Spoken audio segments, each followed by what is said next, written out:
Hello, crypto financial world. This is John Santi from WiseCrypto, the video arm of crypto financial world.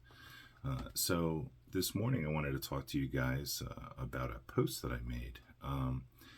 The post reads, another stablecoin depegs from USD parity. Polkadot based AUSD loses 98% value. So I got a comment from one of our followers, Hamilton Cheong. So Hamilton is actually the founder of Just Wallet, and they're going to be releasing in the next couple of weeks here. And he wrote me. He says, why do you think I've been warning the public so long, John? And it validates my decision to build the world's only fiat blockchain that's launching in the next few weeks. I'm tired of this and can't wait to shut down all those supposed stable crap coins. Would love to get your opinion on the stable coin market that's listed on crypto blockchains. So I wrote him back a little bit. I actually, one of my comments, it didn't propagate when I tried to load it up. First thing, I wanted to congratulate Hamilton on his impending launch. Anything to do with stable coins, to do with stable value within the crypto space is super important. One of the most dangerous parts of the space for us in crypto is where we need to depend on centralized legacy finance banks. Anywhere where they have control. This on-ramp to crypto, this off-ramp to crypto, they are the gatekeepers. So we want to eliminate those bottlenecks that they have control over, because they really have a stranglehold over the entire industry as long as they can exert their will with on-ramping and off-ramping of fiat dollars into the crypto space. What we need to do as an ecosystem is be able to develop value within the crypto space and then be able to use that value to purchase real world goods and services. Only at that point will we be able to kind of shed the layer of banking, traditional banking, and then they really won't have anything to say because it'll have nothing to do with them. So anything to do with stable coins is super, super important. So one of my points that I didn't get a chance to say in my comments in the post was, as a crypto space, we really need to cut ourselves a break. It's funny how in a law type scenario where you're being scrutinized, how people can forget certain things very conveniently. Tech over the course of history has been allowed to evolve very slowly.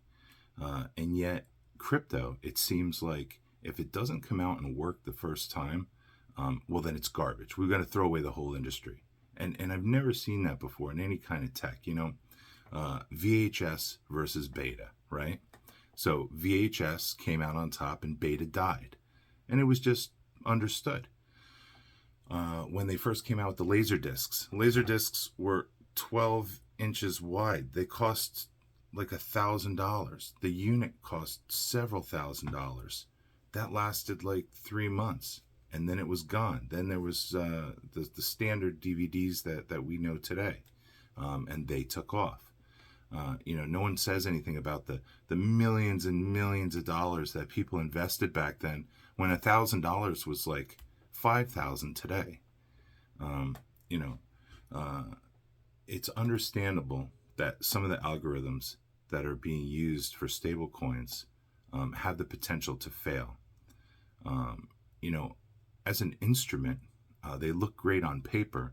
Sometimes what we fail to take into account is the human factor, the inherent evil and the bots that these guys are making, and just running around with impunity, trying to destroy and take everything that they can, just because they can, and they think that no one's going to come after them.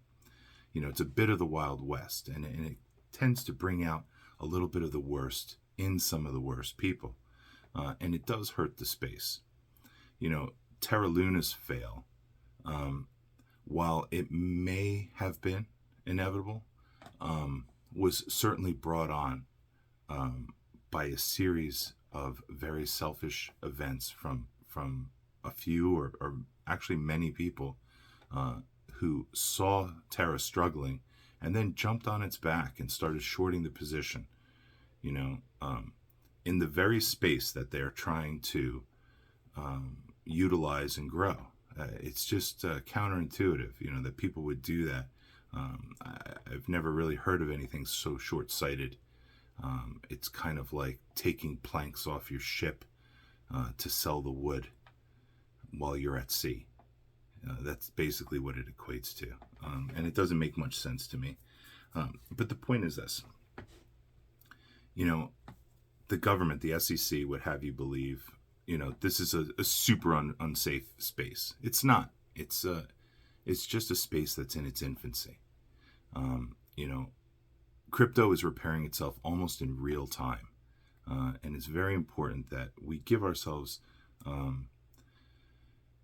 a little bit of leniency when it comes to failures. No one's trying to destroy the space who's building it. You know, everybody wants their project to work out well. They try to plan it the best they can. They're funded because the plans look good, and there are cracks. And unfortunately, in the digital world, any crack that exists will certainly be exploited. But that's only a testament to how incredible all the projects that are out there that are succeeding, even in this bare, financial winter for crypto.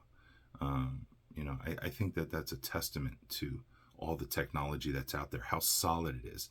You know, we're on the bleeding edge of the most widely adopted and fastest growing space in human history. We're changing the world.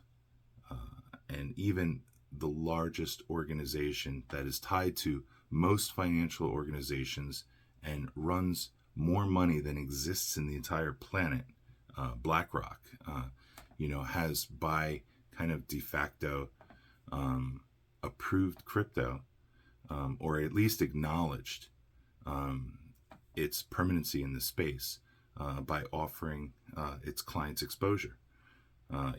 Just a year ago, just 6 months ago, BlackRock was dead against crypto, and alienating companies who had any exposure to it at all. So I think that is a big move forward. I think that's going to set a precedence.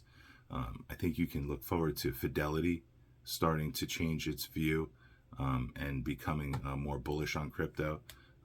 And then by default, all the smaller institutional banks, and then it's going to just trickle downhill to more mass adoption exposure. Kevin O'Leary said this, I'm kind of stealing his words from Bitcoin.